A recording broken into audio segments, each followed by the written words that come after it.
give it 30 seconds. Do you want to do the... I'll do the intros. And do the clicking with the topic. Well, we can swap at any time.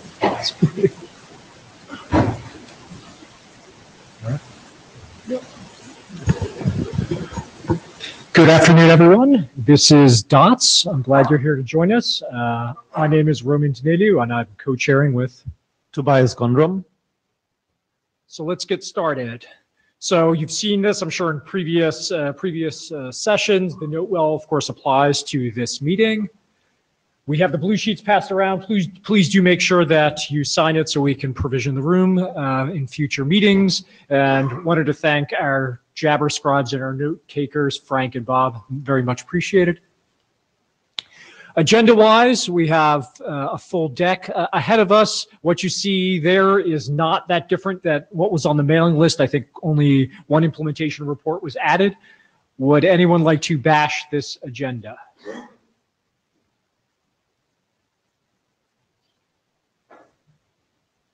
Okay, I take that as no. Let's proceed forward. Before we do that, just wanted to give you a quick status update on where we stand in the working group. Since we got together last in IETF 97, we had a virtual interim in February. We also had a design team meeting earlier this week on Monday. 2 working group documents have been updated, and earlier this week we started a poll for adoption on the data channel document. There's been some traffic on that. Please do respond, and we have some time on the agenda to talk about that later. There were also a couple of updates in the individual drafts. We're going to get into a lot of these documents during our time here. We have an updated use case, -04. No movement since we last got together in terms of published documents on the IMDM. With regards to the status of the solutions, it's actually hard to see there in the graphic. But we've had a couple of updates that you see reflected there in green. But in the case of the bottom 3 documents, the authors on that draft have said for the time being, they're going to pause progress on these drafts and put their energy into those top 2 drafts. And we can further this conversation when we talk about the solutions. We'll talk a little bit more about milestones after we wrap up on the drafts, but I throw this up to point out that we are behind. We need to revise those milestones to reflect reality, and we need to start really pressing forward with our solutions kind of drafts, and we can talk about how to do that specifically, again, after we hear the presentations. So to the agenda, first up for us is Roland, who's going to be talking about our use cases.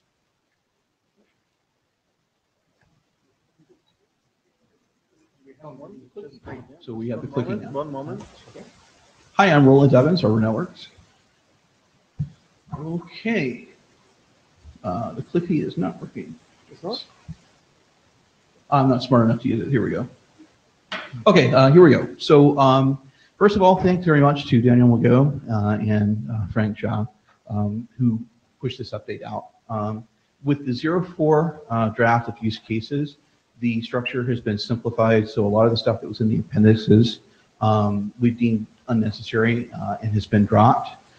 We've added an orchestration section, not because DOTS is vital to the operation of orchestrators, but to provide use cases, at least one use case that shows how a DDoS mitigation orchestration system would interact with external entities via DOTS and what effect different DOTS messages would have on the actions that the orchestration system takes in order to successfully mitigate DDoS attacks. So that's actually a pretty lengthy section that has been added. There's also a new intra-organizational use case. This is actually having to do with a broadband access ISP who are protecting their customers against DDoS attacks and how the use of DOTS would take place between their customers and their actual orchestration system and DDoS mitigation systems. Even though the end customers themselves are actually, whether they're individuals, they're small home offices, what have you, they're different entities. This is actually considered an intra-organizational use case because the broadband access ISP operate the entire network infrastructure there. It's not as if this is a like an enterprise who operate their own network infrastructure and have their own distinct transit edge where they're purchasing transit from one or more multiple providers. So it's a little bit different. That's pretty a pretty extensive section. And the prose style is a bit more accessible as well. So that's really 04 in a nutshell. For 05, we have 8 or 9 proposed additional use cases that we want to put before the group to take a look at. These are dealing with issues like multi-homing in a scenario where all the different upstream transit providers support DOTS, but they don't speak to one another, or a situation in which they do speak to one another, or a situation in which an endpoint network has multiple upstream providers, but only one of them actually supports DOTS and has a DDoS mitigation service capability. We also have provider requesting assistance from a provider, so an overflow scenario where a DDoS mitigation service provider is actively mitigating attacks and they're reaching their capacity in terms of transit and mitigation capacity, so they signal to other operators for assistance using DOTS. And then we also have another use case in that group, which is where there's a federation of networks who have joined together for mutual DDoS mitigation assistance. And in this particular case, a hosting and co-location operator are getting pummeled by a lot of traffic originating from a broadband access provider network. And so they actually signal the broadband access provider network to suppress the outbound DDoS traffic emanating from their network. So those kinds of use cases will be in 05. There are some grammatical things and stylistic things that we want to improve from 04. And there's the same thing in the orchestration section. It's not really changing the meaning of the content in any significant way. It's just stylistic more than anything else. We want to continue to harmonize our terminology with the other drafts. We have a few additional terms and acronyms that we need to define as well. And one of our authors has changed affiliation. So we need to update the document, the 05, to reflect his new affiliation. So that's all I have. Questions, comments? So Roland, when might we expect the 05? Relatively soon. 7 of the 9 additional use cases are already written. Have to get the additional ones out there and then get them out, for comments before we look at incorporating them. So not long. Can we quantify this with a date? Okay. Or expected date, because not long is a relative term. Let's say roughly 3 weeks. We can try to target that, but it's going to be dependent on how much feedback we get back from other folks and how quickly we get it. We can shoot for that kind of time frame, but not very long. Okay. Can I suggest with working group head? First, you can actually, if you have already 7, you can post to 7. And second, feedback that comes, I actually want to encourage that this feedback is given on the mailing list. No, we'll all be on the list. Not off channel. Yes. And then it will be again helpful if you just make an update and don't be shy. Version numbers are cheap. We have plenty of them. So thank you. Okay. Hi, Andrew Mortensen, Arbor Networks. You had the multi-homing use case there with some DOT servers that were not capable, or was that? Where we have a multi-homing scenario where they're all DOTS capable. Yep.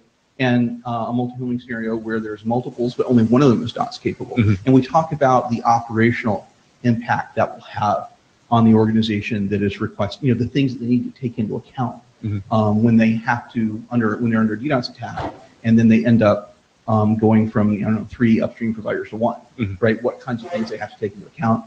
That's actually a big part of DOTS that I think a lot of folks don't realize, is that the technology itself is not magic, right? It's simply a lingua franca. And in the use cases, we hope to give the flavor of the other out-of-band things that have to be done in order to make DOTS work. Good, because one of the outstanding issues on the architecture draft is the multi-homing case, so hopefully the use cases yes, can help and we also, to our last architecture call, in one of the use cases, it's a broadband access network where there are multiple DOTS clients that are all signaling for mitigation assistance, because it's a very broad-based attack.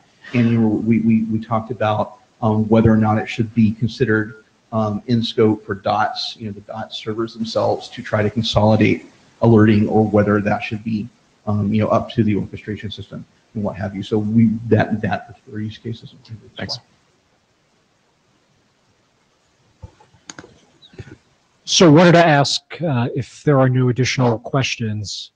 And I don't see anyone coming to the mic. Are there more use cases out there that you don't see documented in any of the existing individual drafts or in the current working group document? Well, maybe we can get a discussion going. I'll go ahead this evening and send out the 7 that are already written out now to help facilitate and get people to comment on them. And hopefully we'll stir up some new ones. I'm wondering whether we should probe the room for who has read 04, because that is just recently released. So who has read 04 yet? Okay, well, that's 7, 6, a few people, a handful. Yeah, potentially it was too short notice before the meeting. So, okay, then I think we need some more review, and well, if you can shoot out some parts early, then maybe the reviewers will be more motivated. It's always a little bit, people would be hesitated to review a draft if they know, oh, the next one is coming in a week. Yeah. Okay, cool. Then, yeah, I encourage that. Actually, I think from a chair perspective, in a couple of weeks or months, we need to go to last call. So I think this is the right time to start to do reviews more.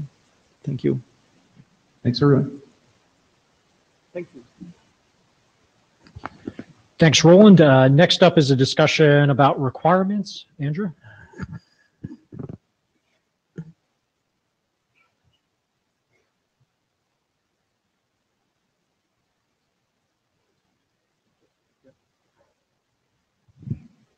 It also occurred to me yesterday we discussed getting the use cases draft up into the .wg GitHub repository so you can track issues there as well. So hopefully we'll have an update on that soon.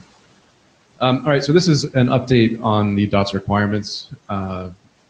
Largely, this is going to cover the issues that we've been going through and our tracking on GitHub. So let's start with the status. We do have a lot of issues, not a lot, but we have the known issues on GitHub in the GitHub issue tracker. The open issues right now are the blockers to working group last call. So you can actually monitor our progress toward working group last call by tracking the open issues. Just because that's the case doesn't mean we're not accepting new issues. If you have concerns about the existing draft, please go ahead, feel free to add issues. You can do this on the GitHub site, or if you don't feel comfortable with that, bring them up on the mailing list and we can make sure that they get tracked on GitHub. And pull requests are welcome too. So if you have changes, suggested changes, you don't need to wait. You can go ahead and fork the repository right now, make changes to the markdown, and then set up a pull request, and we can just pull it right in.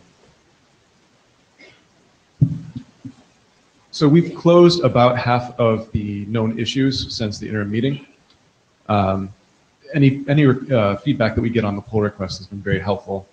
There hasn't been a whole lot of interaction there, but what we've gotten so far has been very good. And you should look for an 05 update very shortly, probably this week. I've got another pull request or two, and we'll continue working toward the working group last call. I'm not going to go into too much detail here on the recently closed issues. You can find them on the issue tracker, and I've also sent out, I think, a couple updates to the working group mailing list on this. But I will touch on a couple of the more significant ones. Issue number 9 pulled in some language from Tiro's signal channel draft about the path MTU, where the DOTS agents themselves are asked to try to discover the path MTU, and if they can't, they fall back to some reasonable defaults.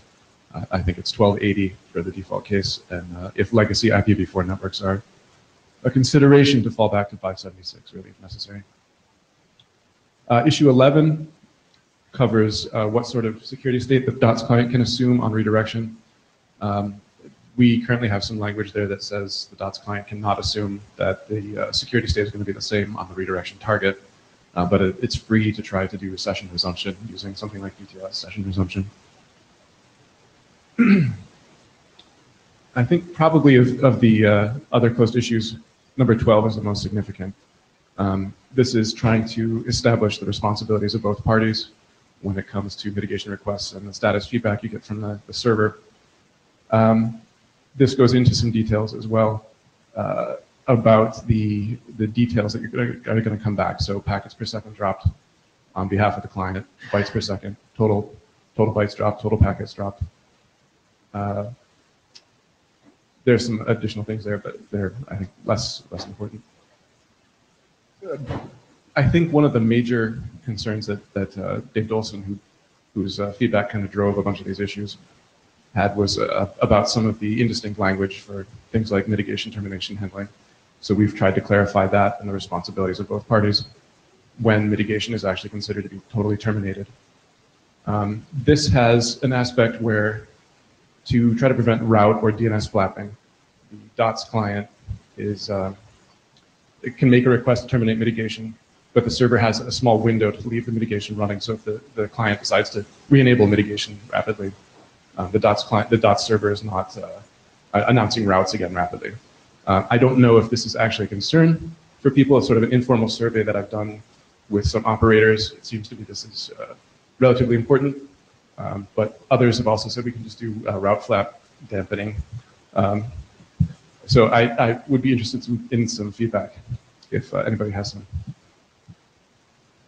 Roland Evans over networks. So yes, I mean you don't in general want to have to be changing your network state constantly. However, from my perspective, and maybe this is how it's been discussed, I don't know. This is not really something that should be built into DOTS itself necessarily, but it's an implementation knob, some kind of timer. And I think we actually talked about that in the 0.0 use cases draft. And when we're talking about the very basic case where an IDMS requests mitigation and then terminates the mitigation, that there is an optional, there could be an optional timer where the mitigator keeps the mitigation active. So I don't think that that's necessarily something that should be built into DOTS itself, but it is certainly something that I would believe an implementer would maybe want to put that knob on there. So one of the considerations here is, we're trying not to encode financial relationships, right? But one of the considerations here is to try to figure out at what point the DOTS client's responsibility and ownership of the mitigation is actually over, while retaining that flexibility that you're talking about, so that the DOTS server operators can leave the mitigation for some small period. But at some point, the DOTS client knows that after that timer expires, it's no longer responsible for the mitigation. You can just assume that since it's asked for the mitigation to be terminated, the DOTS server operators are free to let that continue running. Maybe they've got the attack is continuing to impact the DOTS server operators network, but not the clients. And the DOTS client wants no further responsibility. Yeah, roll it out with server networks. So in that scenario, and we probably don't need to engineer this in the meeting, but the idea is that you have the DOTS client, it makes a mitigation request, the DOTS server accepts it, mitigation is started, mitigation status messages are exchanged. Then the DOTS client says, okay, I'm going to issue a mitigation termination request, right? And then, my assumption would be that the DOTS server would, basically say no, and say, the mitigation is still running and continue to provide status updates, until it, based on whatever timers are configured, it decides that that it will indeed close the mitigation down. Yeah, maybe this could be a configuration thing. I think I want to make sure that the DOTS client operators retain that operational control, but I hear what you're saying. Yeah, control is the wrong word, because this is a communications medium, right? And as you said, we're not trying to enforce, the contractual relationship. We're just trying to facilitate the communication. So, whatever, timers or whatever, special rules that allow for, a forced mitigation termination from a DOTS client to a DOTS server, that's almost outside the scope of DOTS, in my opinion. Thanks. So I guess the last one that's really worthy of discussion here on this slide is the required and optional mitigation scope types. So previous revisions had listed some example scope types, but they were examples, they were not required or optional. So the required scope types now are the obvious ones of IPv4 dotted quad, IPv4 prefixes, IPv6 addresses and prefixes, and fully qualified domain names. The optional type right now, there's only one of them, so feel free to suggest others, is URI. And we previously also had listed in the examples E164 telephone numbers. But you can actually encode those as a URI, so that's, I think that covers it. And URI covers lots of different schemes as well. So we have, I think, 8 or 9 remaining open issues. One of them that we discussed a bit yesterday during the design team meetings is the definition of what a session is. If you look through previous revisions of the signal channel, of the requirements draft, there's this kind of loose use of the term session, more or less interchangeable with the channel itself. So I've just gone through, I have a pull request now that replaces session with channel, and that may just resolve both of these things. Getting Dave's input on this will probably let us know if we're moving in the right direction. The issue number 6 is something I think is probably just a deletion. We already have, under the security requirements, requirement for mutual auth. I think this is just a leftover. I'm going to skip 16 for the moment. And then we have some NAT considerations right now, but they are implicitly client only. So we need to have some server NAT considerations, whether UPnP is something we need to add to the requirements draft here, reference to it anyway. So issue 16 is how overlapping requests should be handled. Let's say you have multiple DOTS clients, they detect the same attack separately. There's no coordination between them. They both ask for mitigation for the same attack. How does the DOTS server resolve that? I've become less enamored of the idea that the DOTS server be responsible for resolving that. I feel like this might have to be an implementation-specific thing. The DOTS server turns to the mitigator, or whatever is responsible for installing filters or doing putting the appropriate countermeasures in place. And depending on what the mitigator says is okay, the DOTS server either rejects or adds the mitigation. That's about it. Well, domain server networks, as far as I know, there's no concept of mitigation scope within DOTS, right? Again, as you indicate, that's something that is really outside the boundaries of the DOTS system. Now, the client will say, okay, I'm requesting mitigation, for this particular CIDR block, right? Or for this particular, URI or what have you. But in the actual configuration of the mitigation scope within the DDoS orchestration system that's operated by the DDoS mitigation service provider, we don't want to get into that, because then we're going to start constricting DOTS to a particular paradigm of DDoS mitigation that relies on a specific technology path. We don't want to do that. Could you go back one slide, please? One more. Where's the part about the FQDN? It's under the issue 15. Okay, sorry, it was in the slide. So do you really mean FQDN, or do you mean like a zone cut? Because FQDN has a very specific meaning. It is a very specific meaning, and I initially I had domain names as the initial language, yeah. And then I had some input from another one of the editors who suggested replacing with fully qualified domain names. So that's what's there. Yeah, I think we probably replace FQDN with something else, because otherwise that implies that we're only able to put an FQDN in a DOTS mitigation request emanate from a client. When in reality, we might want to say like, star dot, example dot edu, okay, or something like that. Every subdomain under a certain. Okay. Sorry, nitpicky. Fleming and Jason.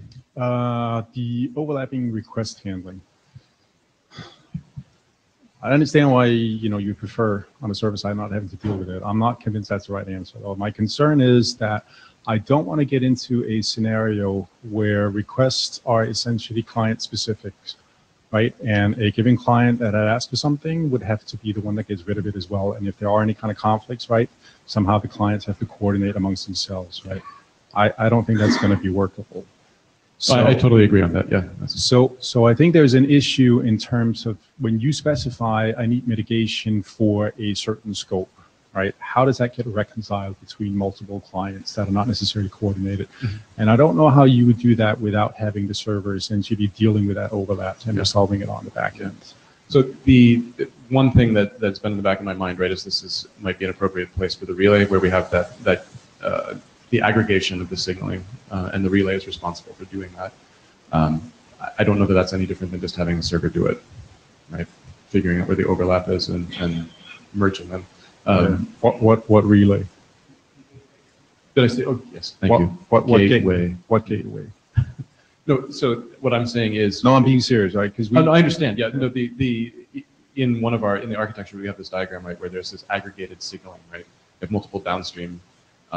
Then the gateway is responsible for sort of merging into a single channel up to a DOTS server, and that aggregation sort of implies the merging of these signal channels and the scopes. But that's, since the gateway is just a back-to-back server and client, I don't think that's any different than having the server do it. Let me rephrase my question. Okay. Are you suggesting that we formally define what a gateway is and the responsibilities that it has? Because currently we don't. Oh, wow, put me on the spot with that one. I'm not right now. Okay. Yeah. I would agree with that. Yeah. So I think we got to chip away at this one. You know. Yeah, I agree.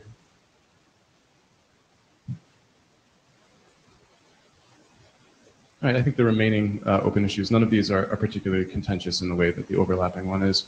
I think there is some ambiguity about what ownership of protected resources are. So we need to just tighten the language there and get some consensus on that. And adding a couple requirements for authentication and authorization. This can just be put into the security requirements section. There's a lot of implicit understanding of what authentication and authorization is required.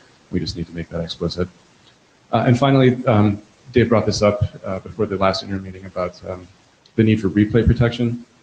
My sense is that we need to be very careful here because any ability to replay might have an impact on the DOTS server operator's network. So we should have full replay protections in place. There aren't too many other upcoming changes. I think the one notable one is that the operational requirements section has really evolved into the signal channel requirements. I believe there's one remaining operational requirement in there that we can just move to the general requirements. That's relating to the NAT binding stuff. And then the remaining requirements under the current operational requirements section will just be retitled signal channel requirements. And incorporation of any minor corrections, typos, and so on. Please submit new issues as soon as you can. We are working toward working group last call. As I mentioned at the beginning of this, the queue of issues, open issues, are the obstacle. That is the obstacle to working group last call. So the sooner we can get through that, the sooner we get to working group last call. Thanks. Hi, Kaname Nishizuka. With regard to the heartbeat discussion, do you think there could be a zero heartbeat mode? That is because there could be a serverless, any cast deployment of DOTS server could exist, I think. So in the architecture draft, we have the Anycast consideration section where I think maybe we should make this clearer. We talked mostly about using it as a method for service discovery, right? It's a way to you use Anycast DOTS service address, and then you get directed to the unicast server that you should be using. Okay. I think the so OP2, Mhm. you think that must regularly send heartbeat, so right, in that case, so with Anycast, you're concerned that a network change can then, yeah. I think we should discuss that offline. I'm not sure that I have a good answer for you right off the top of my head. Okay.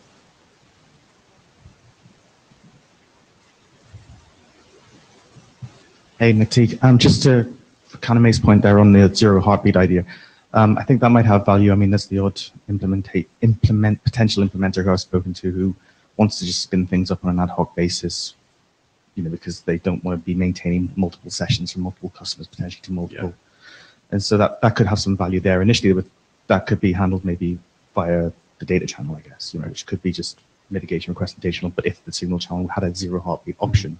Right, and so then they could just set it up, set up the channel, use a policy or event ID, yeah, session, exactly. Tear it down, do the same thing, resume the session, use the TTLS session. Yeah. Okay. Yeah.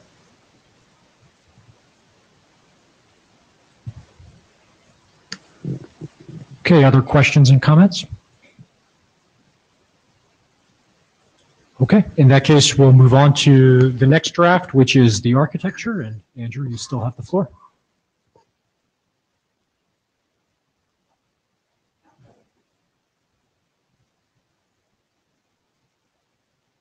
All right, so this is going to be quite brief. I know we have a lot of other things to discuss, so I'll keep this moving.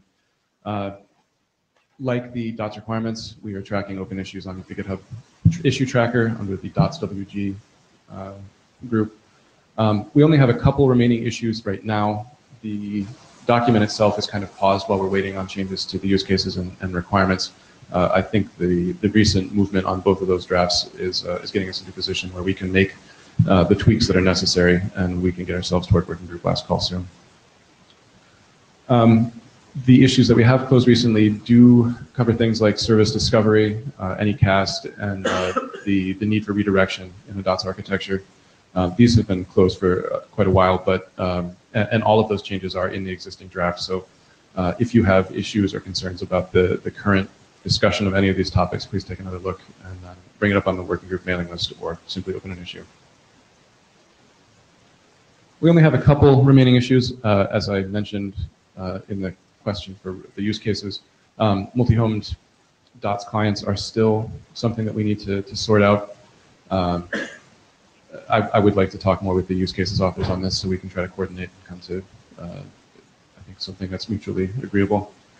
And then finally, things like privacy and visibility for recursive signaling. This has been a concern about the, if you need to have, let's say a mitigator wants DPI into encrypted traffic, are there concerns about sharing private keys, and if you're using this sort of backstop recursive signaling? But that really covers it on the architecture draft right now. Largely, it's going to be some coordination with the requirements and use cases drafts, and then if we can knock out the remaining two issues, I think we're ready for working group last call. Again, submit any issues you have with the current draft as soon as you can, so we can keep track of what actually is remaining before the working group last call. Kathleen Moriarty, AD. I'm sorry, I hadn't read that part, and just hearing you say DPI, man in the middle, traffic, that's going to hit bleep storm. Yeah. No, I'm not advocating for it. It's just a concern about, do we need to mention the concern about privacy and security if somebody is advocating for this in the architecture draft? We're not necessarily advocating for the sharing of these private keys.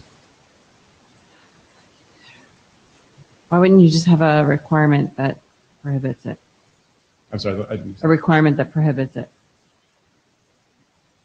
Do we want to impose that on somebody that you can't? What are you wrapping this in? What, using TLS? That's likely, yeah. So when you go to 1.3, that's already done that. There's the other static diffie-Hellman stuff that's going on as well, right? So I mean, yes, I agree with you. Yeah, not in IETF, Yeah. not in a working group, right? Not in a working group. Yeah. It might go through the independent stream editor. I haven't agreed to AD sponsor it, and I don't think Decker would. Okay. So we'll have to see what happens, but right. yeah, I don't know. I don't think it's I'm appropriate not to. advocating for this, right? This was an issue brought up by one of the other editors, and we've been trying to figure out, is this something we need to treat in the architecture draft? All right, when at least by the time it gets to my review, I'll look at it and see if it needs to be in this draft at all. If you're doing a negative statement against it, that would probably be fine. Maybe dropping it completely might be your best bet. Yeah. Okay, thank you.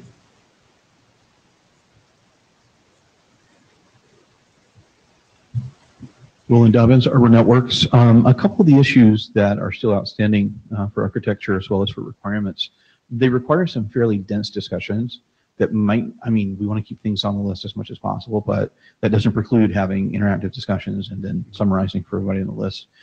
So maybe we can think about having an actual meeting, a con call for interested parties to discuss these issues sometime relatively quickly, because I think with some interactive discussions, we can kind of go through and knock some more of these down more quickly than we could trying to trade messages on the list.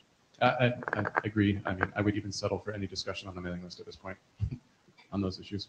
Would there be interest for us to do a virtual interim around this, or? That's easily done, I think. Sorry, just one question. Timeline for this, when do you need it?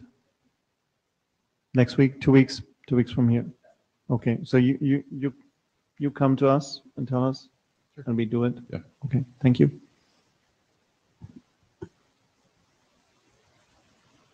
Other things related to the architecture documents? Comments, concerns, feedback? All right, thank you, Andrew. So next up on the agenda, we're going to pivot to talk about different protocol and solution-oriented drafts. First up is draft-ready DOTS data channel that Nick is going to be talking about. And for those that did not see the announcement on the mailing list, this is the draft we're talking about to poll for adoption. Hey, I'm Nick Teague. I'm here to present on this one. Tiru couldn't make it, and it's really this is really more of a recap of the discussions we've had over the last couple of months, and also the bits and pieces from the interim meeting.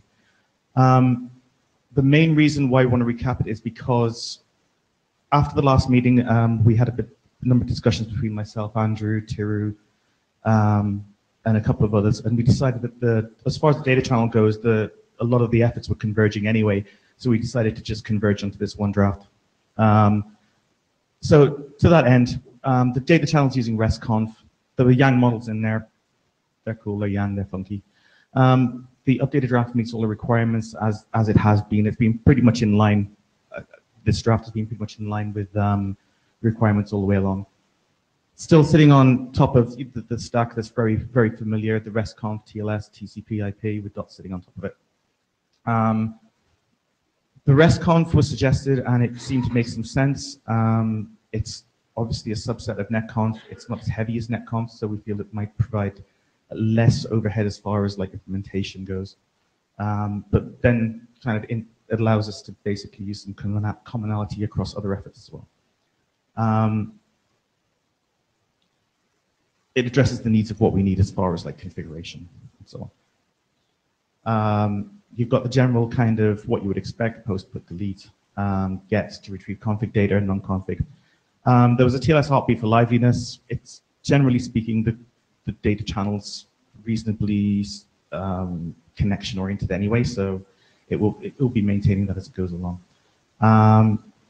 We've got a number of Yang models in there already, and then we've got the ability to expand upon that as well as we go. A couple of options, well, a couple of examples. There's identifier model, filter model. The identifier one that was discussed earlier regarding things like FQDN and the discussion on that. The idea is to basically assign an alias at the time of the actual mitigation, that instead of having to kind of define every single individual element, you can just say, oh, use alias 1 and that references IP address this, with this port, this service with this. So it kind of ties in a few of those together. And then it can be expanded as we go along. At the minute, we've got FQDN, URI, E164 in there and stuff. So it can just, as we wish and as we see fit, we can pad that out.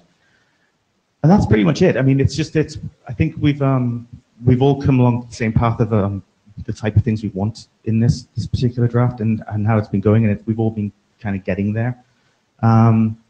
So that's me done. Any questions, comments?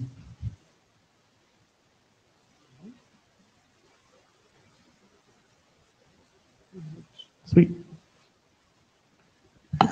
So just agenda-wise, we built some time here to talk about, are we ready for adoption of this as a working group kind of artifact? We're not going to decide today. We have a poll out on the mailing list because with travel and everything, there's 2 more weeks to provide your thinking on this after IETF finishes. But again, we have time in the agenda if you would like to share your feelings endorsing this, or you have some concerns and you'd like them voiced.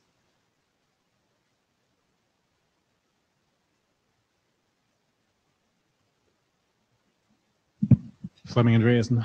I'm supportive, as I said on the mailing list. I think it makes a lot of sense. I think the direction that it's going as well makes a lot of sense, which to me is more of a separation of the data channel and the signaling channel, right? This really is operational stuff. I mean, configuration related data, and the signal channel can then leverage that data later on. So I like it. By the way, it's not to say that there aren't any, but it's still not being worked on. I mean, Dave raised some comments before regarding comments around the ideas of session, but also the comments around the ideas of coupling and so on that we need to look at. Absolutely, Nick. I mean, just to clarify, adopting this as a working group document does not accept and and it all suggests that what is in that draft is concrete. It is completely malleable. It's just that we're accepting the existing text as a working group artifact. I'm Oscus, HT Consulting. I'm all for this being a working group document. It keeps one aspect simple so we can keep our focus on the really driving part, which is the signal channel.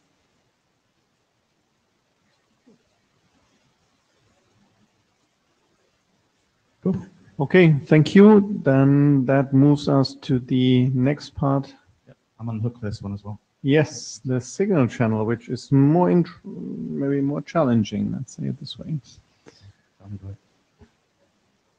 Okay, so one of the reasons why I wanted to present this one in the absence of Tiru is because I wanted to give some color around why we're sort of converging around this one. Actually, I'll leave it on that one for now. So there was a protocol document that we put forward, which supported protobufs and more of a beaconing type signaling. There was this one which was using CoAP and CBOR, and there was some other variations on there. Again, what we had a discussion after the last meeting, and we came to the conclusion that we would like to just, again, try and converge on a single path, just to reduce the amount of duplication and so on. To that end, we've kind of decided that in the absence of being able to kind of standardize on protobufs at this particular time, then what we thought we could do is at a later date maybe use it as a content type. We were using protobufs in our original draft as an IDL, and leveraging that. In the newer draft, in newer revisions that Tiru had put together and stuff, it had moved more towards a similar CBOR having a similar aspect as protobufs, things like the mapping and so on, the element mapping. In addition to that, also having discussions with Fleming and so on, what we saw was we didn't really want to go through the rigmarole of reinventing TCP or UDP and congestion control and all these type of things. You know, the CoAP can handle that for us. So with this one, the highlights is, again, we have the Yang in there. It's there's a mitigation request model, configuration model, and so on. Encoding rules defined in the core Yang CBOR, and it compiles nicely currently. CBOR again is being used. All parameters in the signal channel are mapped to CBOR types. We're using particular types and mappings to ensure that we can just again make it a bit more efficient rather than kind of constantly reiterating through the schema every time we send a message, which was a big issue I had kind of between JSON encoding versus say something like Protobufs. The mitigation response and the request are now marked as non-confirmable. The non-confirmable requests are sent at regular intervals until a response is received. That was something else that we kind of we thought needed shaping in this one, and Tiru did a good job of getting it in there. Channel configuration setup are flagged as confirmable. So we have sort of have the best of both worlds, as in we have confirmable messages when we need them, non-confirmable when we don't, and we go from there. What we've decided to do, I think, as well, is to try and keep it so that we have static types. We've kind of tried to remove some of the ambiguity of, oh, in peacetime we could have confirmable, you know, and so on. So what we've done is like these ones will always be of this particular characteristic. These other ones will be always of that characteristic. So there's no ambiguity in figuring out what, you know, kind of various aspects of what peacetime is versus, you know, what wartime is. The heartbeat mechanism is using the CoAP ping. We're looking at DTLS 1.3. There's support in there for event-specific parameters, which we feel is important for extensibility and so on. Added new mitigation status parameters, which are somewhat useful for the endpoint to be able to figure out what's going on. It's like a very basic level of telemetry for the originator to be able to figure out, you know, what, as far as like, is the attack ongoing? Is the attack not ongoing? What's it saying? It can then provide a degree of status. Yes, Andrew? So with regard to, Andrew Mortensen, the TLS versions, do you think that we are going to be blocked waiting for DTLS 1.3? This morning, I mean, there are no competing DTLS drafts, right? But it's still an individual draft. And I'm just wondering, I'm not asking you to choose, but whether we need to, I think, decide if we're waiting on it. Yeah, overall, DTLS has been a bit of a, well, the DTLS has been a bit of a pain in this. not so much because of DTLS itself, but the available libraries out there are painful, to say the least, to try and get to do what we wanted to do. There's either, they're just either lacking or they're just so hard to work with. They're just not there. So that's pretty much it. So it was this, again, we're trying to move towards this towards consolidation. I'm not sure whether we're completely ready to say that this one is ready for adoption yet, but that doesn't mean we couldn't ask the question. And again, comments and questions welcome.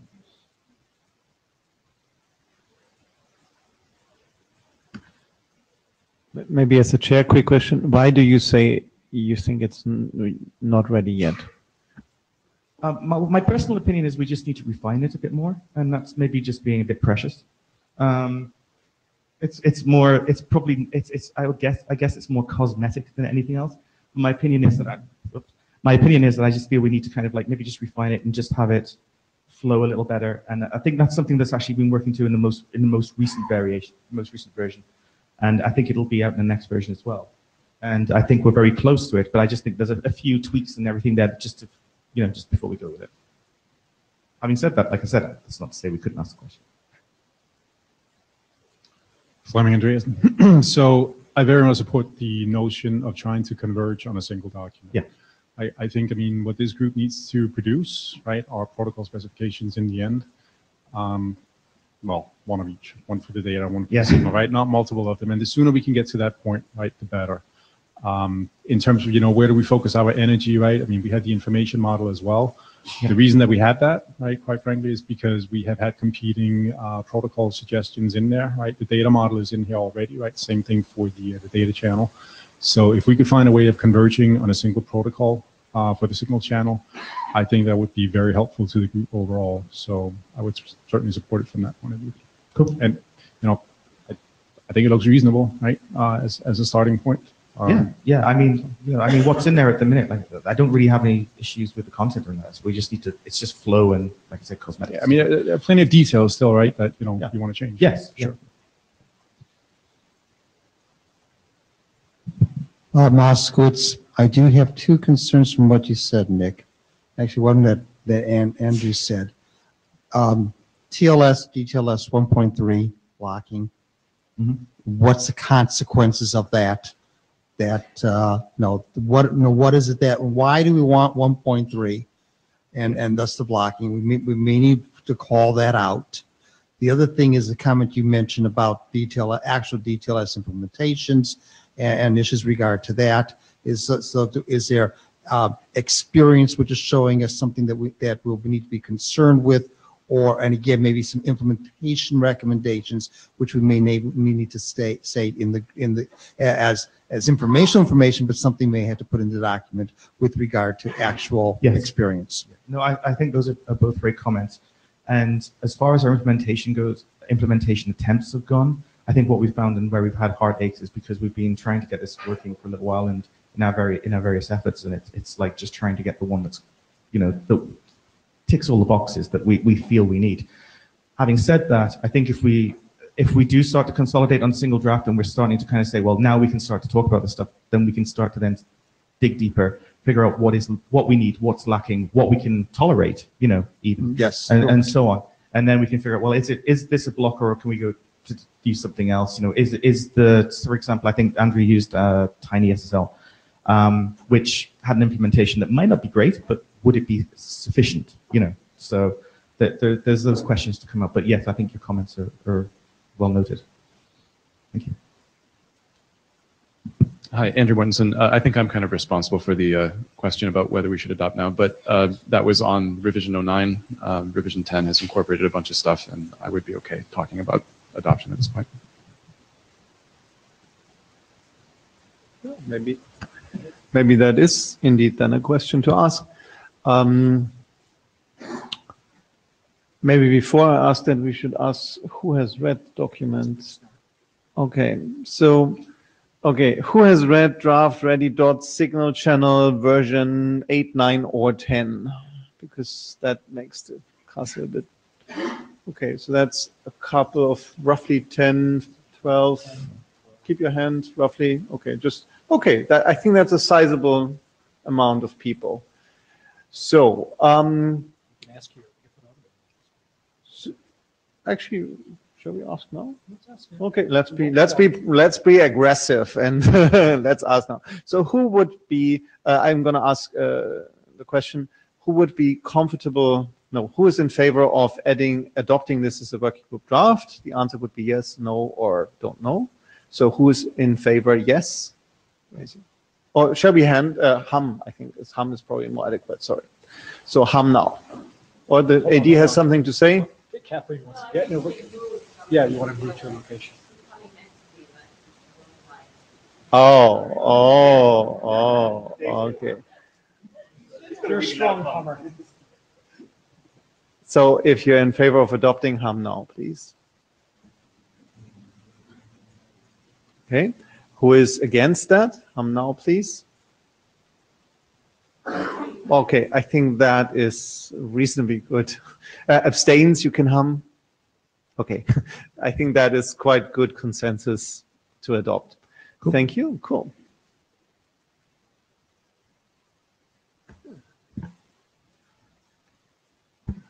Okay, so this brings us to an exciting part of the agenda from a working group's perspective to actually talk about implementations of some of these protocols. So we have two up. So Kanami is up first talking about the entity implementation.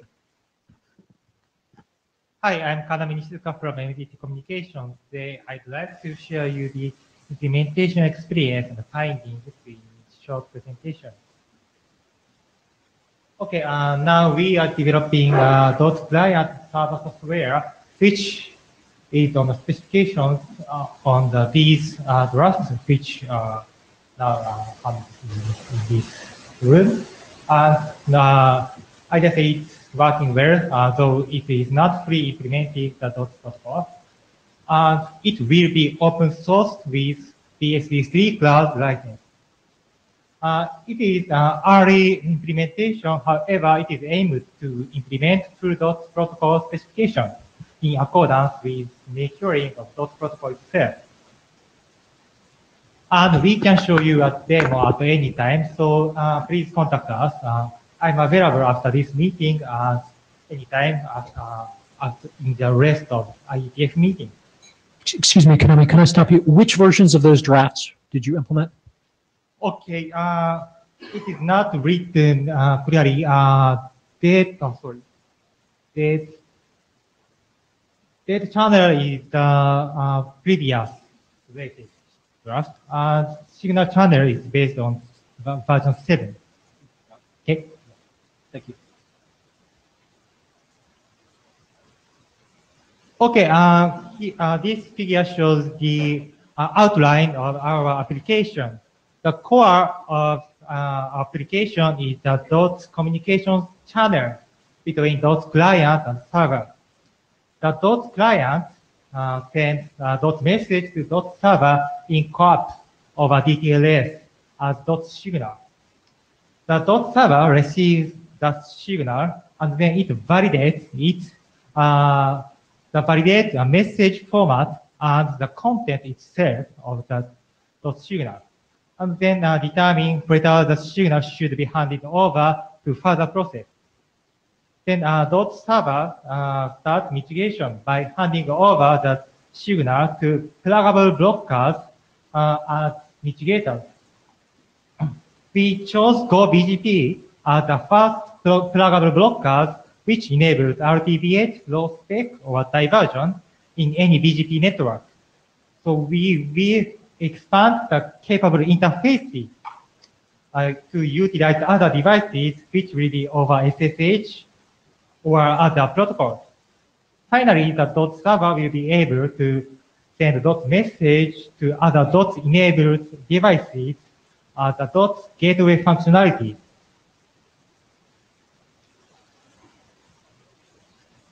Okay, the software is implemented in Golang.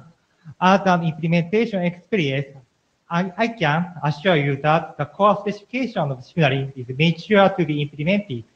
However, finding good libraries such as co-op, RESTconf, especially DTLS, is still rather difficult. So we are trying several DTLS libraries. However, we haven't found any good DTLS library which fully work with the specification of dot signal channel. Then, Andrew Mortensen, regarding the DTLS libraries, there is no native Golang DTLS library right now, right? There's some that implements the Golang DTLS, which is wrapping OpenSSL. Is that correct? Is that what you're using? There is no native Golang library, so I use C library and call it from Golang. Okay. Yeah. The one that I have been trying to use is Tiny DTLS, which implements the sort of bare requirements for CoAP. I don't know if you've taken a look at that, but it was the best that I found. Yeah. I used Wolf SSL, however, which is only using DTLS 1.2.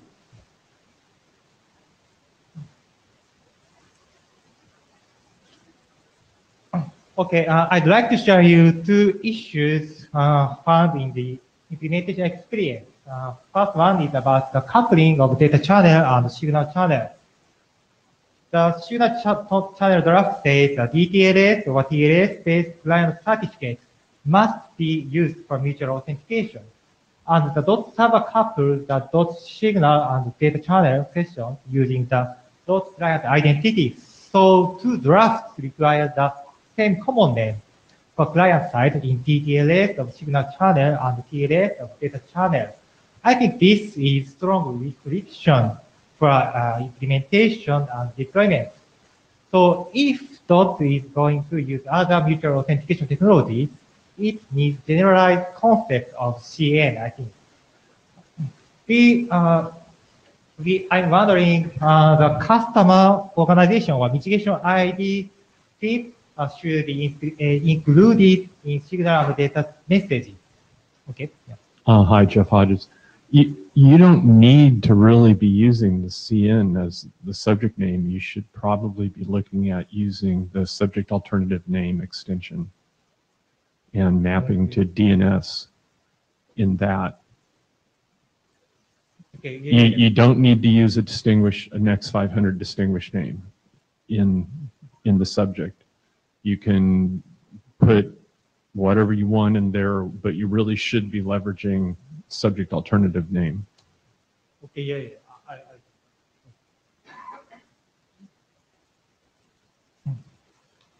Fleming Andreas, I agree completely with your observation. This is, what we were alluding to, I think, before as well with your authentication and authorization model, and also the separation of the signal and data channel. The way it is right now is not right. I mean, the signal channel and data channel are independent, right? It's the data that's being conveyed over them that you have to reconcile in the back end. And we have to have an authentication or authorization model that works for that. I think right now it says it's based on the DOTS, client ID or something like that. I agree. I think it's too narrow, right? I think there should be more flexibility in that. To what extent we need to specify that versus that becomes, a back-end operator issue, I'm less sure. Okay, the separation of data channel and signal channel is the second issue, so I'd like to show you the second point. Okay, and in implementation experience, we realized that data channel only host signal channel only host can exist, and it is useful in some time. So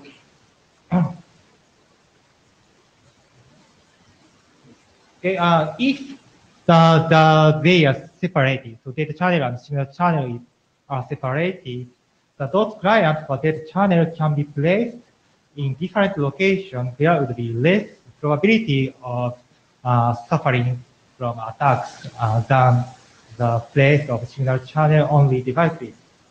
So in order to couple those channels, some common background or namespace or some context is needed, I think.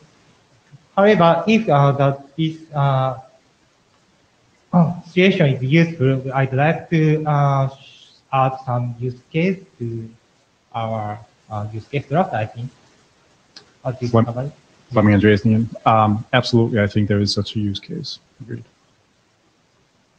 Thank you. Sorry, just to plus one, Fleming.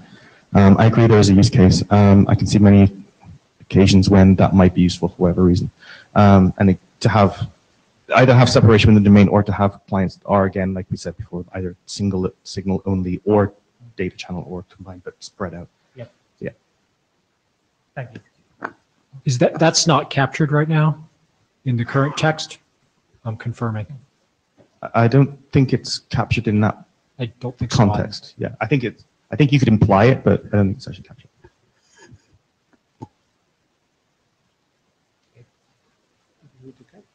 Yeah, this is the final slide. I apologize, just to make it explicit. So if it's not in the use case draft clearly enough, then that means it needs to be clarified there. Yeah. So thank you. Yeah. Sorry for interrupting.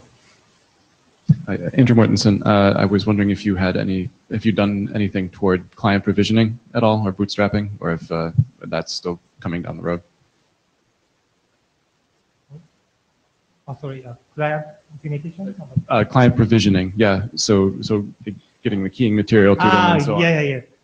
Now I'm just using some client software which only reading a JSON file which writing about the request of the mitigation. So we need some kind of provisioning strategy.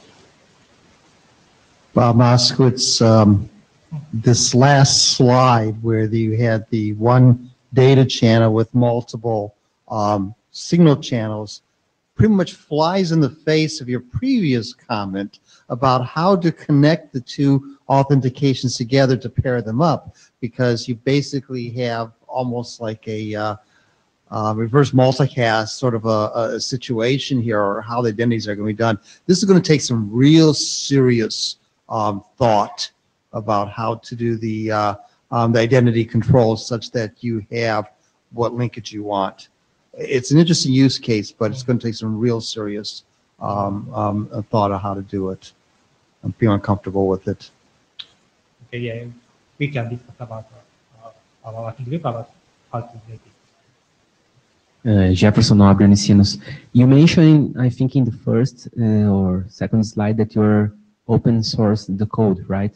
So my question is, do you have a timeline for that, or when are you planning to deliver the code, to release the code? Okay, now I'm trying to talk to our some legal department. So I don't know how long it will take.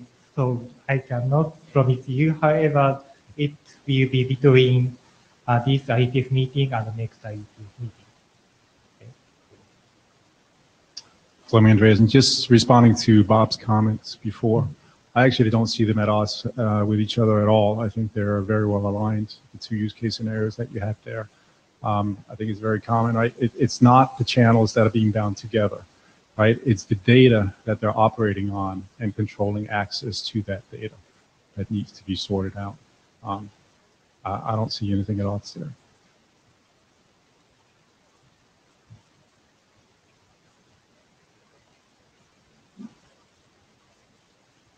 Okay, this is the last slide. So the last word from me is that I will start to implement a heartbeat part. It is not implemented yet, so I will implement heartbeat part of signal channel according to the updated signal channel draft. And then I will make a further feedback to this working group later. Then, okay, thank you very much. Thank you. Comment as the chair. This is awesome. So I've been long hoping to see the first implementations being presented, and this is really very, very good. Thank you very much. Yeah. Thank you, Konami. Yeah, thank you. Administratively, before we move to the next presentation, where is the blue sheet? Who needs the blue sheet? Okay, if we could just pass the blue sheets up to whoever needs the blue sheet. Thank you. Fleming, you're up. If you could tell us about your implementation. So I can tell you about Tiru's implementation. It's it's not mine, so I will do my best. You know. The other way. All right, so if you recall the presentation that we did at the last IETF, there was actually a couple of slides in there about the proof of concept that was done back then. And it's pretty similar actually in terms of the information that's in here. The major difference is that the proof of concept implementation has been updated to reflect the latest draft. So in terms of the overall framework here, Californium, especially on the server side, that's the same as you saw the last time. You can go online, of course, and download it yourself if you want to play around with it.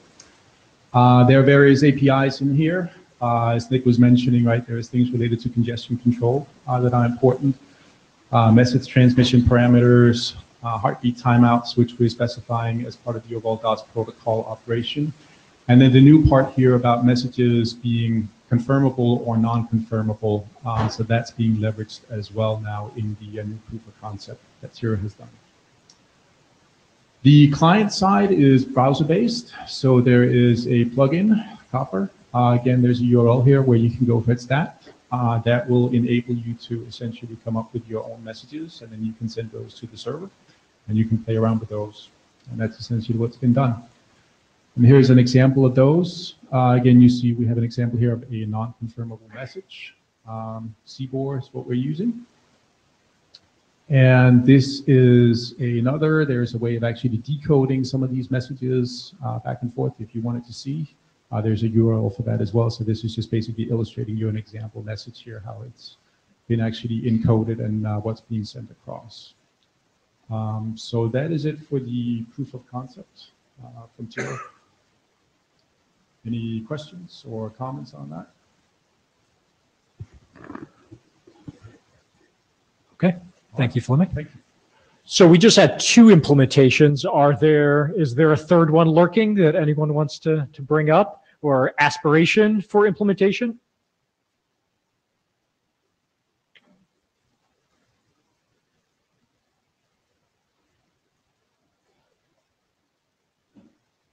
Barry Green from Akamai. I think in hallway conversations leading up to this, and I did last week a read through of all our docs from the point of view of implementing.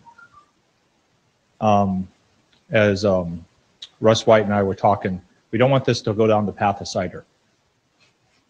All right, so I think we need to instigate implementations. All right, so I think we're in a phase where it's not just asking who's implementing. I think it's there's efforts where you can have several companies get together and says, okay, we're going to instigate, we're going to pay some university go do it. Or you got governments who throw money at projects like this. You know, I think now's the time to start. You know, and several people, you know, involved with the drafts are saying like, oh, we're not ready yet. It says, okay, no, now's the time to start to instigate the implementation, our roadmap of deployment, right? Because we want to make sure that we come to fruition for this work. We got to get our roadmap of deployment. It means we got to have the code, we have the prototype, we have to validate, make sure it's done. You start that now, get the funding now, right? Like, I don't know, you know, on the, you know, like for instance, have you guys CC'd? No, right? Right? If we don't have vendors starting a CC process, a concept commit process, these are the sort of things we need to start getting going with it. Because as you start it now, you know, we get 2 more IETFs, you know, we're making some good progress on the specifications. Things will get closed out, and as we get more people using the docs, you know, we'll find and discover things and tune the work. So if there's anybody interested in this, I think we can get a side little instigation sort of discussions going on and start rolling this out. And then in the next IETF report out for the working group is to have a sections of saying, okay, what's the result of our efforts of getting things moving on more implementation, operational deployment. It's my 2 cents. Thank you. I completely agree. Any other vendors or researchers want to speak up about their planned implementations?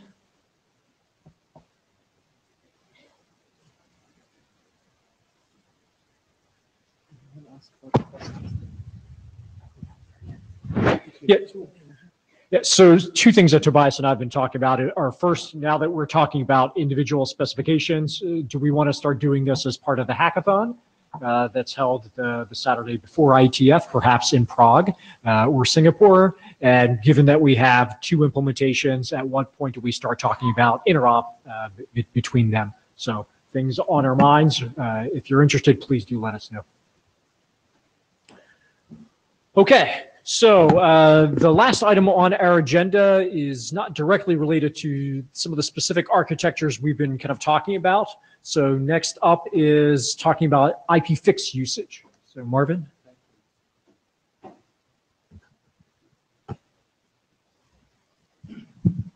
All right, this is Marvin Zhenghui from Huawei. I'm going to give you a brief update on this draft. Okay. All right, this is content. I will go through the background, the changes from the last iteration, and ideas, issues, and next step. The main purpose of this presentation is to do some clarifications. So the background, as you'll see, why would an IP fix draft appear in the DOTS working group? The first thing is actually our draft targets the same problem space that we want to solve, that DOTS attacks. But the approaches we are taking are differently. As you have learned that DOTS is more about signaling, building the signaling mechanism, but our draft is more about building a data analysis platform. So that's the difference. This is, yes, as the working group chairs, just this is a little bit off the scope of DOTS.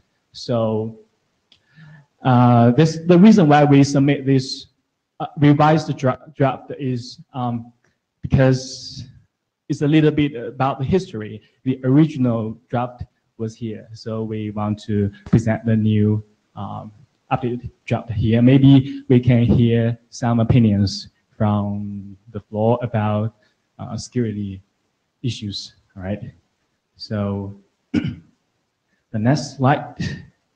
What we propose in this draft is actually a collection of IP fix information elements. As you can see on the left, that's the original set of IP fix elements in the last iteration.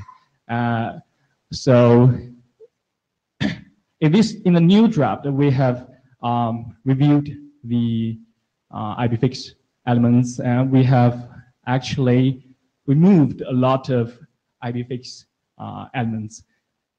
Because the removed IP fix elements, they can be implemented using the existing elements through some combination or complex structures. So this is maybe a lesson learned for you, that if you want to add some new IP fix information elements, you should really look at the existing ones. All right. So what's left in the new draft is all about TCP connection tracking. That's the concept we would like to promote. So, as I said before, we would like to build a data analysis platform. So, so we want to collect certain information from TCP connections, and it's by using big data technologies. I am using this buzzword because the information we collected from the TCP connections don't have to be very accurate, actually. We just want to monitor the changes, the behavioral changes of those characteristics in those TCP connections. So why choose IP fix? Because we need some mechanism to export those information from TCP traffics. And as you know, that IP fix is more standard and is widely supported. So we just need to add some new information elements. So this is the main idea, okay? If you look at the diagram, what's lacked in the IP fix information elements is some of the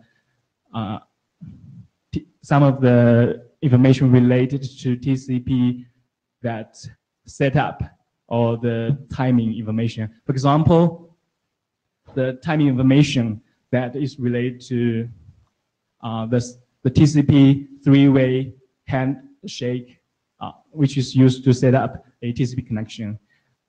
Some attacks may result in a very abnormal that changes in those times. So we believe collecting this kind of information and process it in a statistical way can help us detect anomaly in TCP traffics. What do we mean by TCP connection tracking? As you know, that TCP has certain signaling flags. So we want to have some flags set for all those TCP signaling flags. If we observe a sync, then we observed a sync act that's normal, but we set the flags only if those flags occur in the connection in a normal sequence. If it's not in a normal sequence, then we will not set those information. We will not set those flags. So by collecting this information, it will be easier for us to tear apart what the TCP traffic is doing. All right. We also want to incorporate some of the informations about the packet, the time intervals between different TCP segments, because that might be exploited by the attackers. So these are a basic set of information we'd like to collect from TCP connections. Next. We do realize there are certain issues regarding our solution. The first one is asymmetric traffic. As we know, that internet is becoming more and more asymmetric. So this will limit the applicability of our solution, because we need to collect the information from a conversion point that can observe both the uplink and downlink TCP traffic. There are also some concerns about the performance. Yes, if the traffic is really extreme, the volume of the traffic is really large, that might require a super power device deployed on the conversion point to collect such kind of information. So these are major two issues that we are now facing. And basically, so as I said, this is just some clarification for this working group. So we appreciate that we had some discussions in the email list, and we appreciate that all the comments you have given to us. Thank you very much. So the next step we are going to take might be we might submit our IPFix information elements directly to IANA, but the reason another reason we're doing this presentation is because we want to solicit comments from you as much as possible. So thank you. Any questions or comments? No? Thanks. Barry, comment? So what I would suggest, because it's okay to vet this through, use this as a vetting mechanism as a working group, but this would be an individual submission document, correct? Currently, it's not. There's no working group, right? So then you would do an individual submission document, submit it to IANA. IANA is going to question who's going to be the technical reviewers Right. So the question to the working group is, would we be appropriate technical reviewers? So to clarify, the IPFix registry is expert review. Expert review. It's right. expert review, not specification. Right. Right. And there is a list of names for expert reviewers for IPFix extensions. So I think you just submit and see what they start getting the feedback from them directly. All right. Thanks. Yeah, Joel Yeagley, you're just going to submit it and they're going to say yay or nay, and it'll be super simple. So it should be no big deal. Right.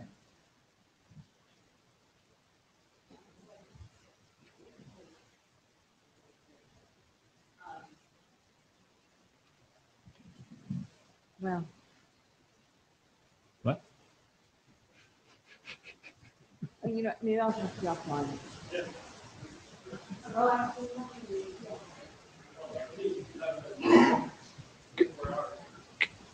Can we use the mic if we want to follow up on that?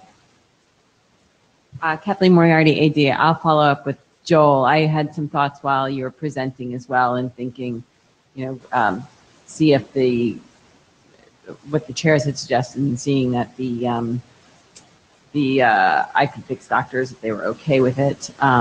Another thing, and just looking at what you're proposing, it looks like a lot of the types of things we see that come from the ops area in terms of the types of measurements. And, when we look at security considerations for them, we just couch it and frame it down to what's minimally necessary and try to do it the best we can to protect the data. So there's ways to look at it, and there's probably a way to get this done either here or in ops. Yeah, I mean, I think those are, Joel Yeagley again, I think those are surmountable obstacles, right? I mean, when you're dealing with proprietary data in a management system, obviously you have to protect it in certain ways. And, in security sensitive environments, that requires that you put bumpers around the description in your document, but that is actually the normal operational paradigm for this kind of information, because you wouldn't want to leak it even if it didn't have this stuff on there. All right. Thank you for that. Thank you. Perfect. Thank you. So, so on the agenda, we actually have time for open mic. So if anyone has any thoughts, comments, or concerns to share with the working group, please get in the queue. So with regard to DTLS and the version and whether we're going to be blocked on 1.3, if you look at the individual submission of the DTLS 1.3 draft right now, it says that DTLS 1, 2, and 3 are interoperable. I mean, not interoperable, but you can, clients, as long as you support both, it's fine. I think we just proceed with DTLS 1.2 for now, and when DTLS 1.3 is available, we can deal with it.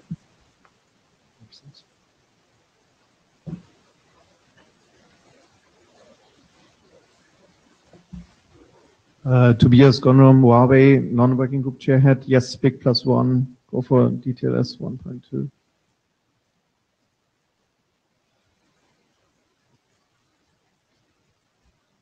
I'm Robbie Hamilton. I'm with Chemical Abstracts.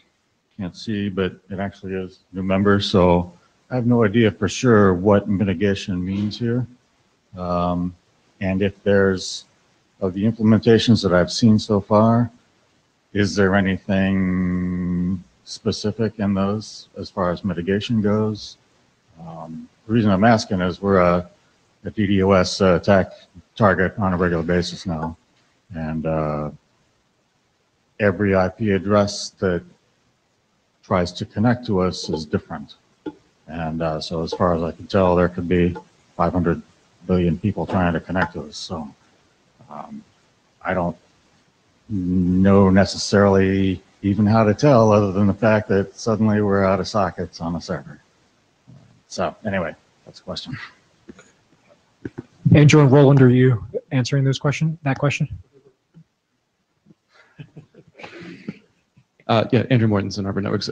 So mitigation is, we are attempting to define what mitigation means in the requirements draft. There's some terminology there, so please take a look at that specific definition and see if it covers what you're talking about.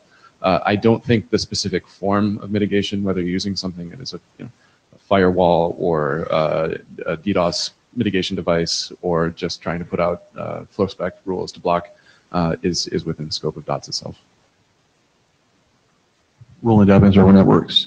So if you look at previous iterations of the use cases draft, there are some examples that do talk about some mitigation technologies, but one of the purposes of DOTS is to be technology independent in terms of mitigation technology, so we're not locked into a given paradigm, right?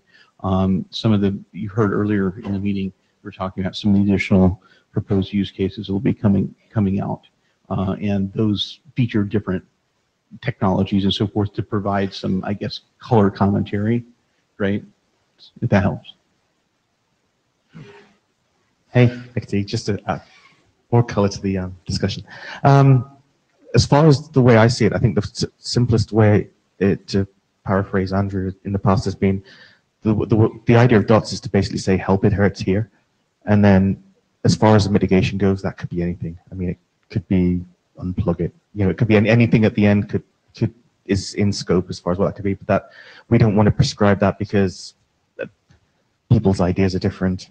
You know, as people's definitions are different, and that's just a whole world of pain. So I think we're skirting around the questions of Barry Green Alchemy, because you're talking about you're in serious pain right now. So here's my suggestion, because the work that we're going on here in IETF as a youth side, this is 2 years out. There's a lot of, we're trying to make ourselves better. But what you can do is, I'll point you to a little guide I give people, say, here's how you can bring your vendors in to figure out what is right for you. But you add one new question, all right, based off of this, implementations. Every vendor you pull in to say, how can you help me? You say, what's your deployment plan and your roadmap for DOTS? All right, you start asking, what's your DOTS roadmap? And you pull all, like the vendors in here, pull them all in and says, what's your DOTS roadmap? Because you're in pain now. And so offline, I'll help you out in that part, but add the DOTS question. What do you got? Is it DOTS? And they'll look at you, go like, what's DOTS? I said, don't get a clue, get on board. With the future. Thank you for the question, because this is an excellent example about how people read things into our documents or look for things. And we need to ensure that the architecture document, which is where people go to first, oh, there's a DOTS architecture, clearly calls out how, where mitigation fits into this. And that I believe we do. We may need to strengthen just a little bit more to clearly point out that this is how we signal for call for help. Mitigation is over there, so so people coming to here saying, I'm in pain, will know that they have to go over there for that pain addressing for right now. That's all. I've been through many of these before where the documents do not clearly call out what's in scope, what's out of scope, and where else to look. Yeah, I would plus one that comment that Bob just made. Fresh eyes on the document are wonderful, and if you don't feel like you see yourself reflected in the use case, please let us know, because we want to update the text to do that. Okay, other topics to bring up to the mic. One, two, and three. Okay, so catching actions from the discussion. So we agree that we're going to accept the signal draft as a working group document. So if the authors can resubmit that as a working group document, we'll get that approved. I would also remind everyone we're still polling for adoption on the data channel document, since we started that before the working group. So again, if you have feelings either way, please do drop that on the mailing list. There's time. And then with the time we have remaining, not that it'll take that long, just wanted to review the proposed milestones. And I would reiterate what you're about to see here, only Tobias and I have seen, and we'd like to discuss these with you. So we, of course, are behind on everything. We have the use case requirements and architecture documents as a straw man to say, working group last call after Prague in September. What is the reaction of the working group to that and all the authors on those drafts? Hi, Andrew Mortensen. Speaking for myself and not necessarily for my co-authors, I think this is even conservative for the requirements in architecture. So you mean you could do earlier? Cool. What should we write there? Sorry for being so specific. Saturday. Ooh. Okay. Okay. So meaning two weeks or something. Sorry to interrupt something. Not to be glib. I think probably by Prague. Okay. Noted. Fleming Andreas, I think you do need to stagger the requirements and the architecture document a little based on the discussion at use case as well, right? The use case and requirements, yeah, hopefully we can do that a little bit sooner, but you need a little bit of space for the architecture to reflect whatever changes go in there, and also hopefully reflect any working group last call comments that come in. So if I internalize what you just said, use case requirements July-ish? So August, September architecture? So I'm only author on the architecture document. So, I'm quite happy with September. I'm not as ambitious as my co-author, but I will let the authors of the use case and requirements document speak for themselves. Daniel? Yeah, I think the use case should be addressed by 2 months. Okay. So what I'm hearing from the authors is July use case and requirements. I'm sorry, we're not editing this live. And then architecture documents staggered later for September. From the rest of the working group, because Kathleen's not officially listening to any of this yet, because we'll submit this. What's the reaction? I mean, any comments? Is everyone comfortable with that? Okay. And then it comes to the actual protocols. And so here we got to do a couple of things. So first, our official milestones actually say we're making a data model document and a transport document. My counter proposal to that is it looks like we're converging towards a data channel document and a signal channel document. So first, I would argue that we want to change the nature of the milestone itself, and then tossing out a date of December on both of those. So does anyone have any feelings on first rebranding what the milestone itself is and then the timing of it? Hi, Nick Teague. No, I'm for it. I think that, as Fleming mentioned before, as far as data model, information model goes, they were probably more necessary when there was a number of candidates. I think now there's a degree of convergence, and it can be just those particular tasks can be just converged into that function. So, yeah.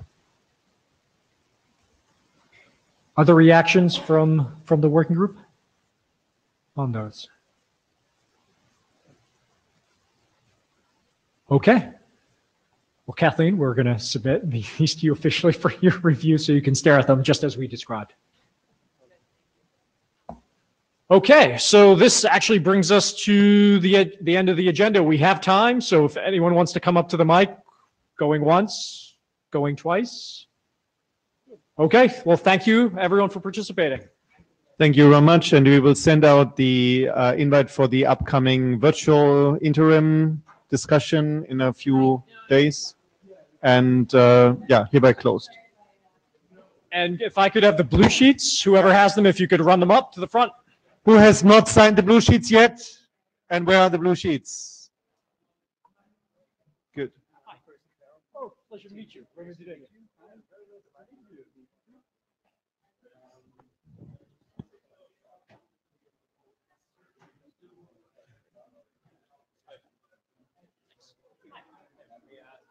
Absolutely.